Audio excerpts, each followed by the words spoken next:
So I'm back in Naples again. I was going to see Pompeii, but I got food poisoning. So the best I can do is go to the museum and see this wonderful new exhibition of underwater archaeology. I hope you can hear this over the noise of the background crowd. There's a lot of people here. Anyway, let's go and have a look.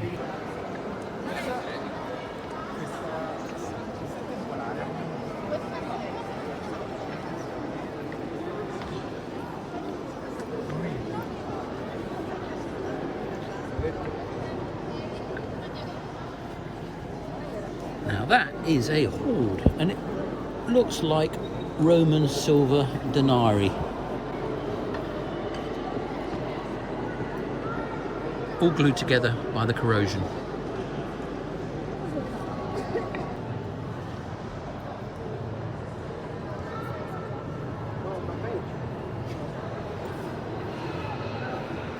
So a fishing boat found this ancient Phoenician statue in international waters, and the Italian state nicked it off him.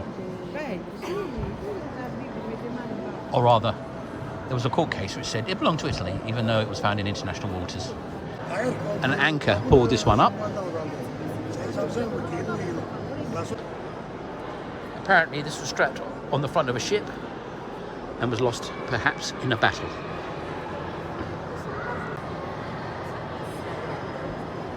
And this was dredged up.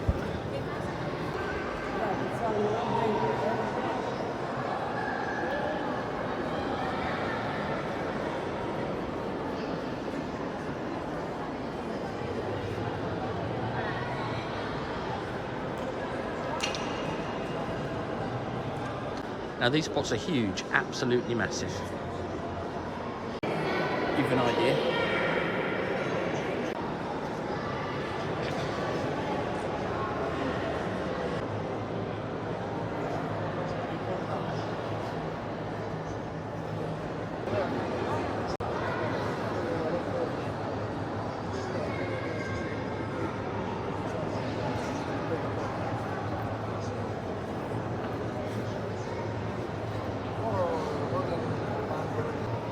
Castello, Castello. Quella che dico? Sì. Castello. Il buco laterale. Perché io un grammo da girare, capito? La macchina giravano, tutti con cucine.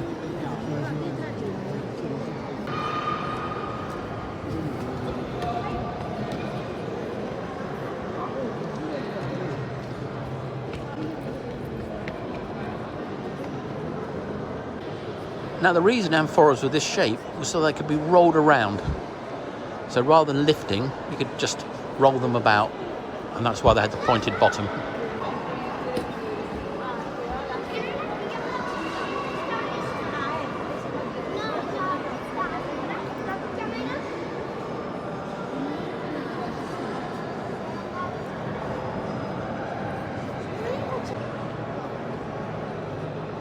And down there, number 12, I believe, are shot weights for slings. Yes, it says so on the key, slingshots. So now if you find a piece of lead that looks like that, you'll know what it is.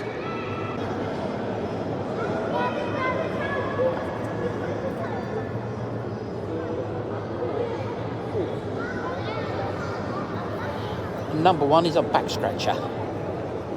Not quite a back scratcher, but kind of. They'd cover themselves with oil and then they would scratch it off with that to defoliate themselves.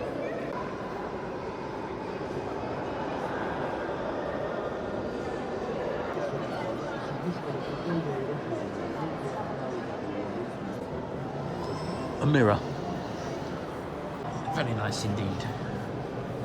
Now amazingly, you can actually buy these pots at auctions, because there are still many in private hands, for $3,000, $4,000, $5,000. So the answer to the question, how much does a Greek earn? Not very much.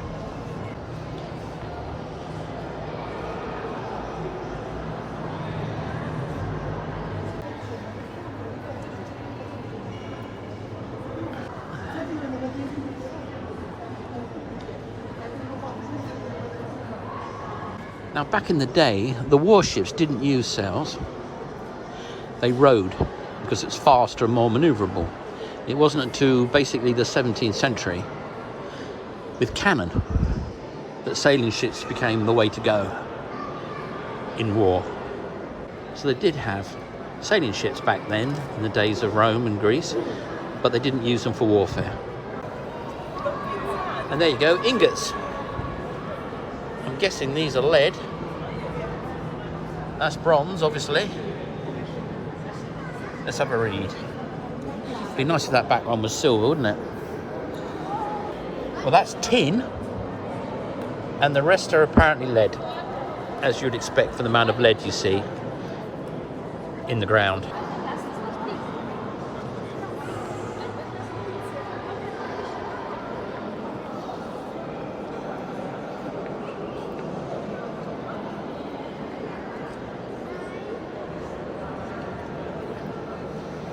And that's a Carthaginian gold coin.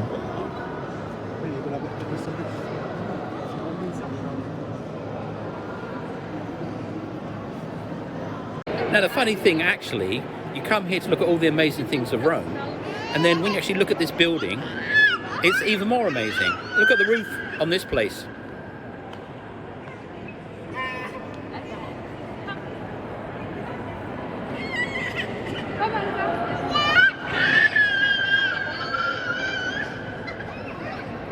Beats anything in Pompeii, even though Pompeii's amazing. When you stop thinking about the Romans and you start thinking about this, it's pretty amazing.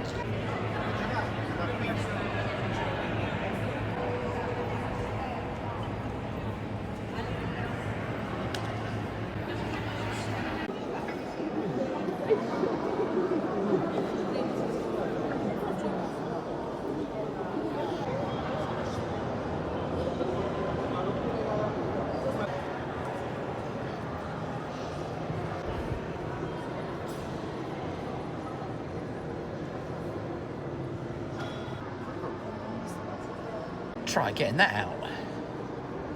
Well, obviously they didn't. Well, that's what seawater will do to your statue